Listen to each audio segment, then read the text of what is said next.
Bonjour, une vidéo sérieuse pour une fois, parce que malheureusement si on veut pouvoir rire et vivre tranquillement, il faut pouvoir vivre ensemble et vivre en paix. Et actuellement c'est pas possible, le monde est une véritable horreur et la France est particulièrement responsable là-dedans. Donc je ne vous souhaite pas une bonne année 2016 parce que les souhaits ça ne sert à rien, il faut agir et pour ça il faut déjà savoir la vérité, où est-ce qu'on en est. En France particulièrement, les médias, tous médias confondus, hein, radio, télé, journaux, les médias officiels, on peut dire, c'est que du mensonge, de la propagande, hein, des mensonges, voire de la vérité détournée.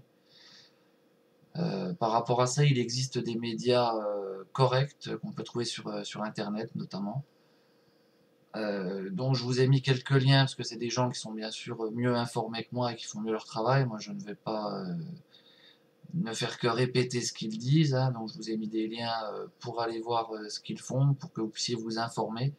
Mais je vais parler un peu dans celle-ci du terrorisme et de Daesh, avec des choses très simples, très logiques, qui montrent qu'on se fout de votre gueule tout simplement, hein, et que tout ça c'est du flan. Mais que ça a bien un but précis, c'est de nous pousser dans une guerre et de continuer le, comment dire, il y a des groupes qui ont une partie, qui dirigent une partie des pays, hein, les États-Unis, la France, hein, l'Europe occidentale, donc des groupes bancaires multinationales qui ont des armées privées et qui organisent la mort, les famines et les guerres à travers le monde pour leur hégémonie. Alors, vous verrez donc les autres dans le descriptif, je vous mets des liens ou les adresses internet. Les meilleurs sites d'information, selon moi, il y a Michel Collomb avec le site Investigation. Hein, donc j'ai mis une vidéo où il accuse directement après les attentats de novembre, et avec raison d'ailleurs, hein, vous pourrez le voir par vous-même et regarder sur son site d'autres articles. Il y a aussi le réseau Voltaire avec Thierry Messant qui est à Damas.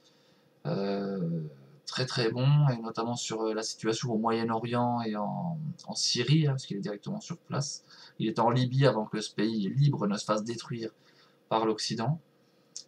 Et dans le réseau Voltaire, si vous regardez, vous pourrez aussi découvrir Alain Benajam, qui, euh, qui lui a plus de connaissances sur la Russie et notamment l'Ukraine, ce qui se passe en Ukraine.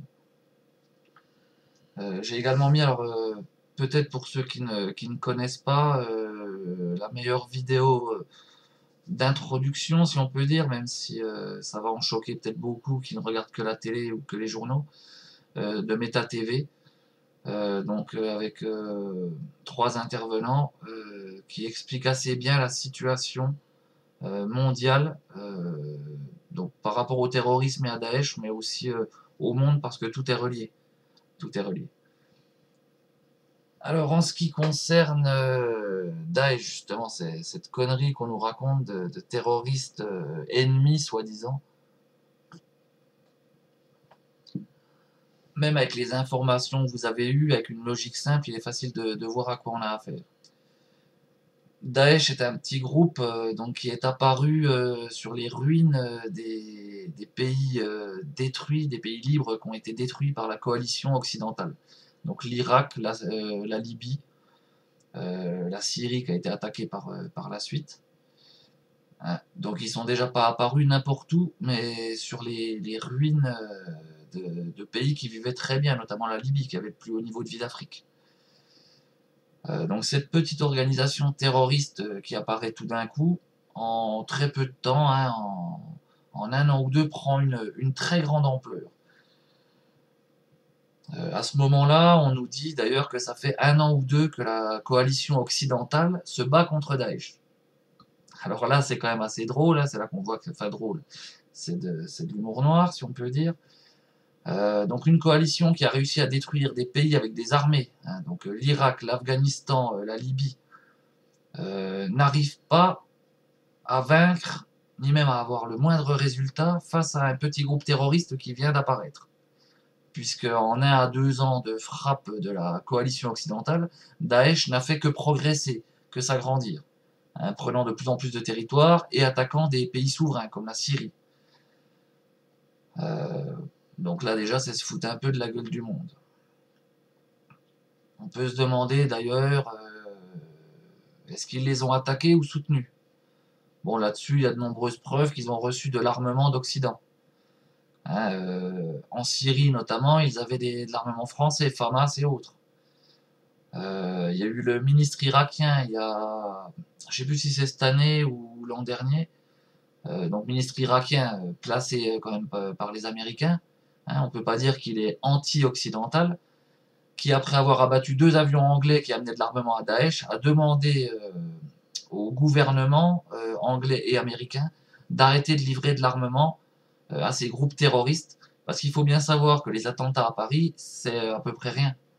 Ça fait plusieurs années que au Moyen-Orient, dans différents pays, les attentats sont extrêmement fréquents et le nombre de morts bien plus important.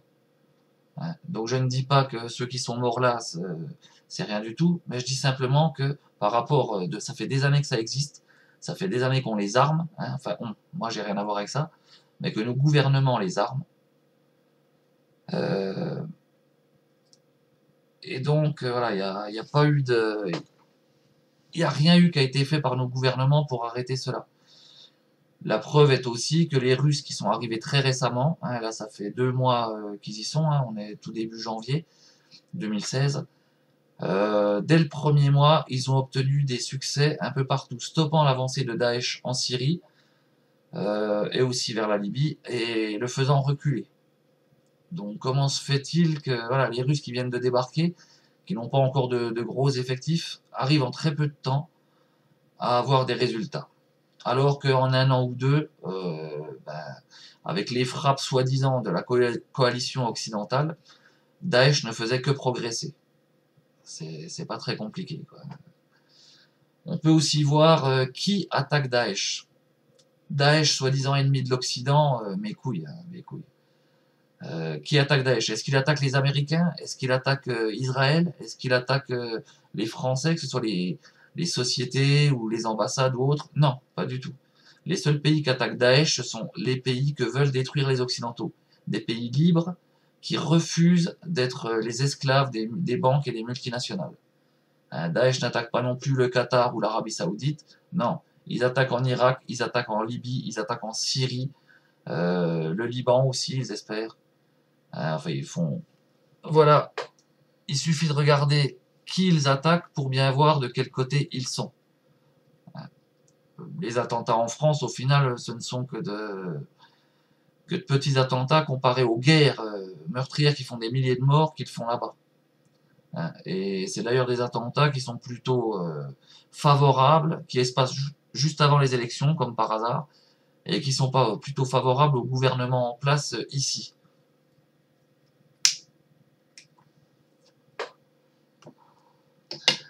On peut voir ensuite la réaction qu'a eu la Turquie avec l'avion militaire russe qui a été abattu.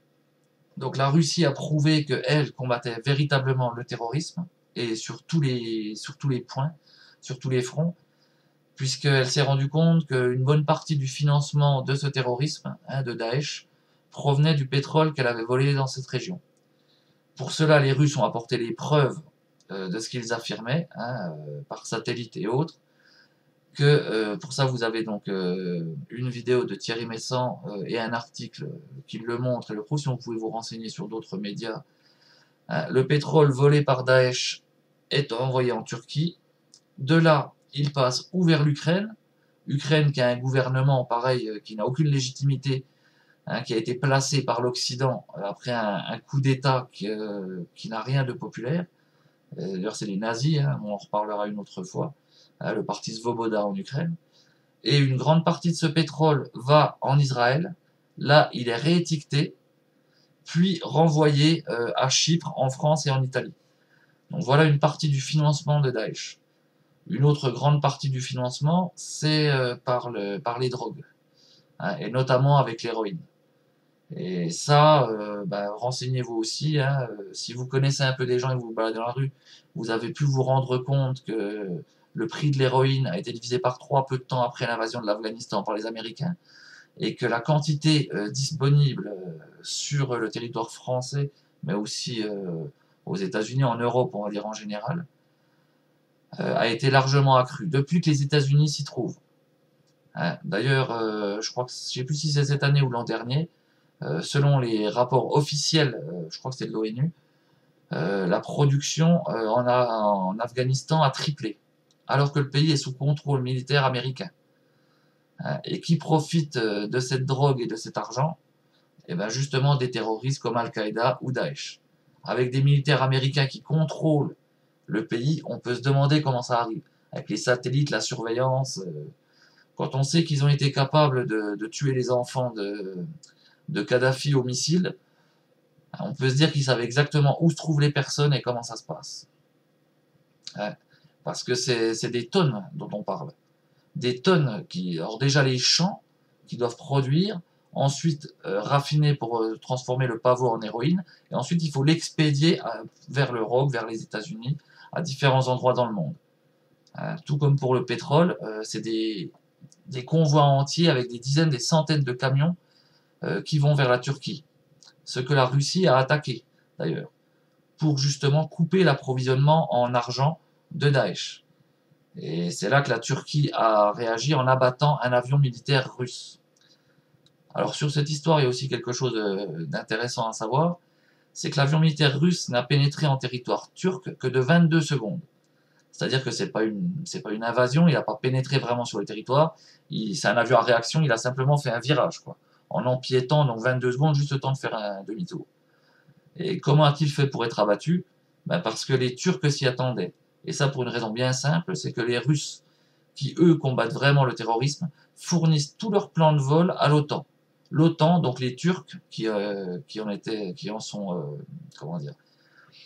membres, étaient au courant de ce plan de vol. Et l'attendaient donc au chemin. Parce qu'en 22 secondes, pour abattre un avion abattu par un autre chasseur d'ailleurs, pas par de la DCA, ça prouve que c'était bien un acte délibéré qui aurait pu nous conduire à la guerre mondiale. Les Turcs, enfin les Russes, je veux dire, après, est-ce que c'est un acte de guerre, abattre un avion militaire? Auraient facilement pu déclarer la guerre à la Turquie, ce qui d'entrée aurait enclenché le jeu des alliances, comme pour les 2 premières guerres mondiales. Les Turcs auraient été d'entrée suivis par l'Europe et les États-Unis, les Russes par l'Iran, certainement la Chine, le Brésil et d'autres pays. On serait à nouveau dans une grande guerre. C'est quelque chose qui a failli arriver il y a déjà peu, quand les Français avaient lancé leur aviation pour attaquer la Syrie. La flotte russe, qui a une base depuis les années 60 en Syrie, avait mis ses navires devant. Les avions français ont fait demi-tour au dernier moment. Mais ça aurait très bien pu dégénérer.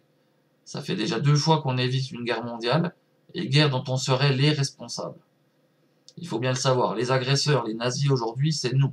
Ce ne sont pas ces pays qui essaient simplement de vivre chez eux. Il y a bien plus de démocratie en Syrie qu'il n'y en a en France. Alors ça, il y a...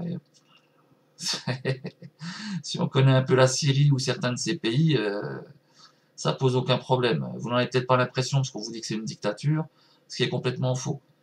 Bachar el-Assad jouit d'un prestige aussi grand, voire plus grand que l'avait le général de Gaulle en France à l'époque, et pour une raison très simple, quoi, c'est qu'il a aidé sauver son pays. C'était le même cas pour Kadhafi. C'est des pays d'ailleurs qui se sont affranchis de la colonisation il n'y a pas si longtemps, hein, il y a moins d'un siècle quand même. Des pays qui ont réussi à se reconstruire, à remonter, après que les Occidentaux les aient traités comme des esclaves et les aient envahis. Donc le terrorisme, il existe, mais les États terroristes, en fait, c'est les États européens, principalement anglais, français, allemands, italiens. C'est les États-Unis, alors ça c'est les plus gros terroristes au monde, et depuis très longtemps déjà. Que peut-on dire encore à ce niveau-là? Bah, en fait, pour le reste, à la rigueur, ouais, je vais essayer de pas prendre trop de temps. Regardez les liens que j'ai mis. Renseignez-vous donc sur des réseaux qui ne sont pas de propagande. Donc Michel Collomb avec Investigation, le réseau Voltaire avec Thierry Messant et Alain Benajam. On peut aussi citer l'agence Infolibre, le Cercle des Volontaires, Meta TV, une TV internet alternative, qui a fait de nombreuses très bonnes émissions, avec des gens, de très bons journalistes ou des gens, des politologues, des géopolitiques, très, très au courant des choses et que vous ne verrez pas sur les chaînes standards, puisque ben, sur celle-là, ce n'est que de la propagande. On est aussi mal barré que les Allemands ne l'étaient au début du nazisme.